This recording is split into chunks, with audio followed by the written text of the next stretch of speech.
அன்பார்ந்த தோழர்களே, என் உயிரின் உயிரான விடுதலை சிறுத்தைகளே, உங்கள் அனைவருக்கும் என்னுடைய பணிவார்ந்த வணக்கத்தை தெரிவித்துக் கொள்கிறேன். ஜனவரி 26 குடியரசு நாளில் திருச்சிராப்பள்ளி அருகே சிறுகனூரில் நாம் நடத்திய வெல்லும் ஜனநாயகம் மாநாடு மாபெரும் வெற்றியை பெற்றுள்ளது. தமிழக அரசியல் வரலாற்றில் ஒரு மகத்தான பதிவாக இது அமைந்துள்ளது. நல்லோர் பலரும் நம்மை போற்றி பாராட்டக்கூடிய வகையில் மிகுந்த கட்டுப்பாடோடும் பேரொழுங்கோடும் இந்த மாநாடு நடந்து முடிந்திருக்கிறது. கடலூர் மாவட்ட தோழர்கள், அன்பு தம்பிகள் உத்திரகுமார், அன்பு செல்வன், யுவராஜ் ஆகியோர் விபத்தில் சிக்கி பலியானது பெரும் துயரத்தை அளிக்கிறது. இந்த மாநாட்டின் வெற்றியை மகிழ்ச்சியோடு நாம் கொண்டாட இயலவில்லை. 1000 முறை சொல்லியிருப்பேன் மாநாட்டுக்கு முன்பே, பாதுகாப்பாக வீடு திரும்ப வேண்டும், அதுதான் மாநாட்டின் முழுமையான வெற்றி என்று. லட்சக்கணக்கான சிறுத்தைகள் பாதுகாப்பாக திரும்பிவிட்டனர். இந்த ஒரு விபத்து உயிர் பலிக்கு இட்டு சென்று விட்டது. தஞ்சை அருகேயும் ஒரு விபத்து, அதிலும் பலர் காயம். தருமபுரி அருகேயும் ஒரு விபத்து, அதிலும் பலர் காயம். 30-40 பேர் காயமடைந்து மருத்துவமனைகளில் அனுமதிக்கப்பட்டு சிகிச்சை பெற்று வருகின்றனர். இந்த விபத்துகள் தான் நம்மை பெரும் கவலையில் ஆழ்த்தியுள்ளது. நான் நிலைகுலைந்து போனேன். எது நடக்கக்கூடாது என்று நான் எண்ணியிருந்தேனோ அது நடந்துவிட்டது. அந்த குடும்பத்தை சார்ந்த உற்றார் உறவினர்களை சந்தித்து ஆறுதல் சொன்னேன். கட்சியின் சார்பிலே ஆறுதல் நிதியும் வழங்கினோம். ஆனாலும் என்னை நானே ஆற்றுப்படுத்திக் கொள்ள இயலவில்லை. அந்த தம்பிகளுக்கு இந்த நேரத்தில் மீண்டும் ஒரு முறை எனது செம்மாந்த வீர வணக்கத்தை செலுத்துகிறேன். சிறப்புரையாற்றி நமக்கு பெருமை சேர்த்த நமது கூட்டணி தலைவர் பெருமக்கள் அனைவருக்கும் எனது நெஞ்சார்ந்த நன்றியை உரித்தாக்குகிறேன். இந்த மாநாடு குறித்து பலரும் பலவிதமாக ஆய்வு செய்து கொண்டிருக்கிறார்கள். எப்படி இது நிகழ்ந்தது? இத்தனை லட்சம் பேர் ஒரே இடத்தில் எப்படி திரண்டார்கள்? நண்பகலில் இருந்து நள்ளிரவு வரையில் 10 மணி நேரத்திற்கு மேலாக இவர்கள் அந்த மாநாட்டில் எப்படி காத்து கிடந்தார்கள்? இதன் பின்னணி என்ன? இதுதான் இன்றைக்கு பலரின் உருவங்களை உயர்த்தி இருக்கிறது. எப்போதும் போல் நம்மை பிடிக்காத காழ்ப்புணர்ச்சி கொண்ட கும்பல் இதையும் எதிர்மறையாக விமர்சித்துக் கொண்டுதான் இருக்கும். அந்த அற்பர்களை பொருட்படுத்த வேண்டாம். நாம் 30 ஆண்டுகளில் விதைத்த அரசியல், விடுதலை அரசியல் முளைத்து விட்டது, செடியாய் வளர்ந்து விட்டது. சிதறடிக்கப்பட்ட இந்த மக்களை எவராலும் ஒன்று சேர்க்க முடியாது என்பதுதான் எல்லோரின் கருத்தாகவும் இருந்தது. ஆனால் இன்றைக்கு சிறுத்தைகள் ஒரு மகத்தான அரசியல் விழிப்புணர்வை ஏற்படுத்தி இருக்கிறோம்.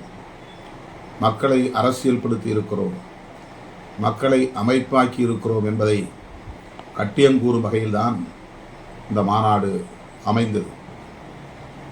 சிறுகனூரில் இருந்து வடபுறம் சமயபுரம் வரையில் ஏறத்தாழ 20-25 கிலோமீட்டர், சிறுகனூரிலிருந்து இடப்புறம் பெரம்பலூர் வரையில் மொத்தம் 50-60 கிலோமீட்டர் தூரம் வரையில் ஆயிரக்கணக்கான வண்டிகள் தேங்கி நின்றன. கிட்டத்தட்ட 11 மணி நேரம் திருச்சி சென்னை நெடுஞ்சாலை சிறுத்தைகளின் கட்டுப்பாட்டில் முடங்கி போனது. அந்த வண்டிகளில் அப்படியே அமர்ந்திருந்தவர்களின் எண்ணிக்கையே பல லட்சமாகும். அவர்களால் இறங்கி மாநாட்டு மேடை நோக்கி வர முடியாத நிலை. பல பேர் 10 மைல் தூரம் 5 மைல் தூரம் நடந்தே வந்தோம் மாநாட்டுக்கு என்று சொல்லுவதை கேட்க முடிகிறது. மாநாடு முடிந்த பிறகும் சாறை சாறையாக மாநாட்டு திடலுக்கு போய் அந்த மாநாட்டின் கம்பீரத்தை, அந்த மேடையின் கம்பீரத்தை பார்த்துவிட்டு திரும்பியிருக்கிறார்கள் என் உயிரின் உயிரான விடுதலை சிறுத்தைகள். இது பிஜேபிக்கு எதிரான மாநாடு, சங் பரிவார்களுக்கு எதிரான மாநாடு, சனாதன சதி அரசியலுக்கு எதிரான மாநாடு என்று நாம் பகிரங்கமாக பிரகடனம் செய்திருக்கிறோம். அனைத்து இந்திய அளவில் தலைவர் பெருமக்கள் பங்கேற்று சிறப்பு பேருரை ஆற்றினார்கள். இப்படி ஒரு மாநாட்டை என் வாழ்வில் இதுவரையில் பார்த்ததே இல்லை என்று ஏறத்தாழ 50 ஆண்டு கால அரசியல் அனுபவம் உள்ள அண்ணன் வைகோ அவர்கள் அந்த மேடையிலேயே சாட்சியமளித்தார். இப்படிப்பட்ட ஒரு மகத்தான வெற்றியை பெறுவதற்கு, இந்த மாநாட்டு வெற்றிக்கு அல்லும் பகலும் அயராது உழைத்த என் உயிரின் உயிரான விடுதலை சிறுத்தைகள் அனைவருக்கும் மீண்டும் மீண்டும் நான் எனது கருத்து நமது களங்கள் அழைக்கின்றன, கடமைகள் குவிந்து கிடக்கின்றன. வருகிற தேர்தலையொட்டி நாம் ஆற்ற வேண்டிய பணிகள் ஒருபுறம் இருந்தாலும் மக்களின் சமூக நீதியை பாதுகாப்பதற்கான போராட்டங்களையும் முன்னெடுக்க வேண்டியிருக்கிறது. நாளை பிப்ரவரி 2ஆம் நாள் தலைநகர் சென்னையில் வள்ளுவர் கோட்டம் அருகே சிறுத்தைகளின் ஆர்ப்பாட்டம் மாலை 4 மணி அளவில் எனது தலைமையில் நடைபெறுகிறது. பல்கலைக்கழக மானியக்குழு UGC என்று ஆங்கிலத்தில் அழைக்கப்படுகிற யூனிவர்சிட்டி கிராண்ட் கமிஷன் ஒரு நிலைப்பாட்டை எடுத்திருக்கிறது, வழிகாட்டுதல்களை தந்திருக்கிறது. சமூக நீதியை குழி தோண்டி புதைக்கிற சதி செயலில் ஈடுபட்டிருக்கிறது. SC ST OBC சமூகத்தினருக்கான இடஒதுக்கீட்டினை ஒவ்வொரு ஆண்டும் நிரப்பிய பிறகு எஞ்சிய இடங்களை, நிரப்பப்படாத காலி இடங்களை அடுத்த ஆண்டில் கணக்கிலே வைத்துக் கொள்ள வேண்டும் என்பது கடந்த கால நடைமுறையாக இருந்தது. தற்போது பல்கலைக்கழக மானியக் குழு உயர்கல்வி நிறுவனங்களில் அப்படி இடஒதுக்கீட்டை கேரி ஃபார்வர்டு என்கிற முறையிலே அடுத்த ஆண்டு கணக்கிலும் சேர்க்கக்கூடாது, அந்தந்த ஆண்டில் அவற்றை வர மாணவர்களுக்கு ஒதுக்கீடு செய்துவிட வேண்டும். SC மாணவர்கள் சேரவில்லையா, ST மாணவர்கள் சேரவில்லையா, அந்த இடங்களில் காலி இடங்களில் பிற பிரிவை சார்ந்த, பொது பிரிவை சார்ந்த மாணவர்களை கொண்டு நிரப்ப வேண்டும் என்று ஆணை பிறப்பித்திருக்கிறார்கள். இது திட்டமிட்ட அரசியல் சதி, ஒடுக்கப்பட்ட மக்களுக்கு எதிரான சூழ்ச்சி. இதனை கண்டித்து 2ஆம் தேதி நாளை சென்னையில் நமது கட்சியின் சார்பிலே ஆர்ப்பாட்டம் நடைபெறுகிறது.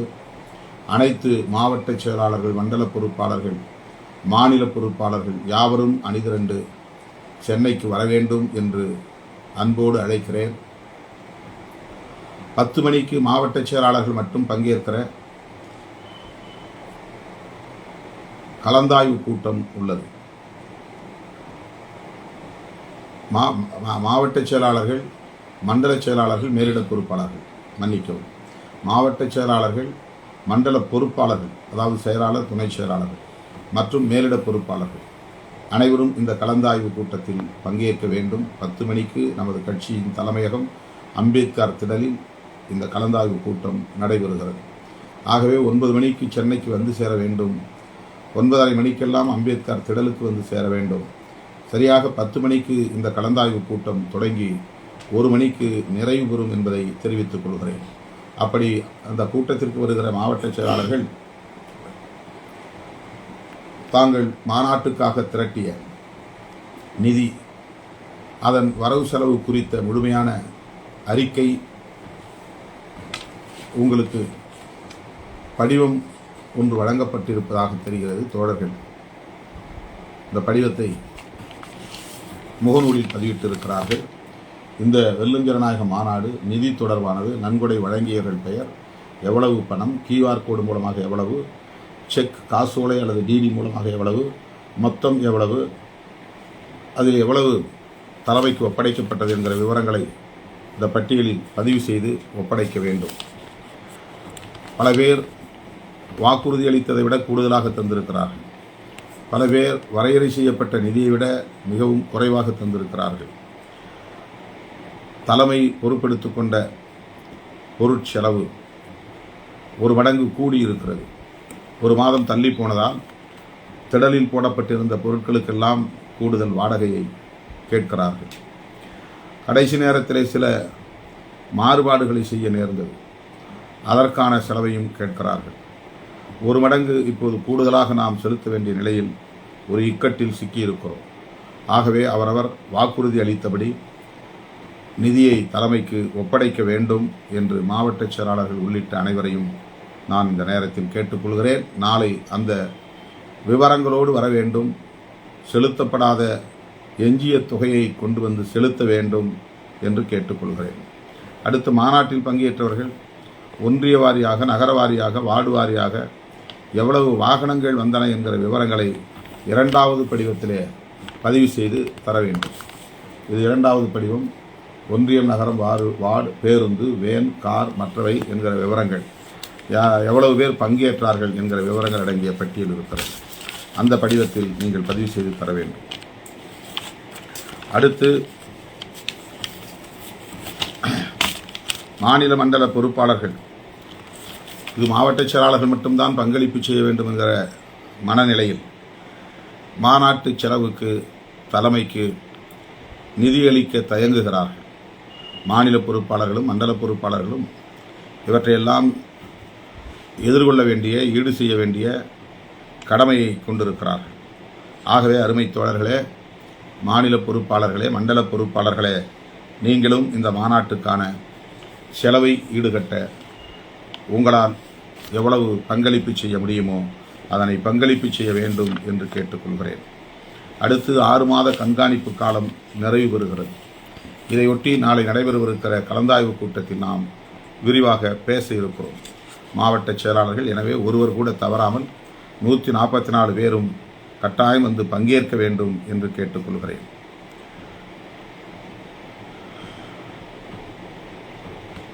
மாநாடு தொடர்பாக நீங்கள் சந்தித்த பிரச்சனைகள், நெருக்கடிகள் அல்லது பாசிட்டிவான மகிழ்ச்சிக்குரிய பதிவுகள் ஆகியவற்றையும் நீங்கள் அறிக்கையாக எழுதி தலைமையிடம் ஒப்படைக்க வேண்டும்.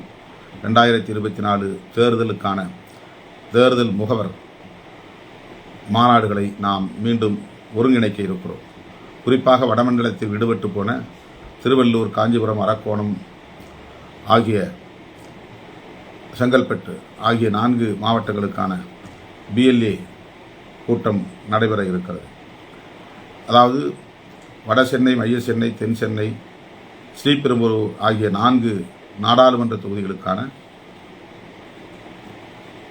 பூத் லெவல் ஏஜென்ட்ஸ், தேர்தல் வாக்குச்சாவடி முகவர்கள் மாநாடு. அது தொடர்பான விவரங்களை நாம் கலந்தாய்வு கூட்டத்திலே பகிர்ந்து கொள்ள இருக்கிறோம். எனவே அருமை தோழர்களே, நாளை நடைபெறவிருக்கிற கலந்தாய்வு கூட்டத்திலும் பங்கேற்க வேண்டும். நாளை மாலை நடைபெறவிருக்கிற மாபெரும் ஆர்ப்பாட்டத்திலும் பங்கேற்க வேண்டும் என்று அழைப்பு விடுக்கிறேன். மீண்டும் சந்திக்கிறேன். நன்றி, வணக்கம்.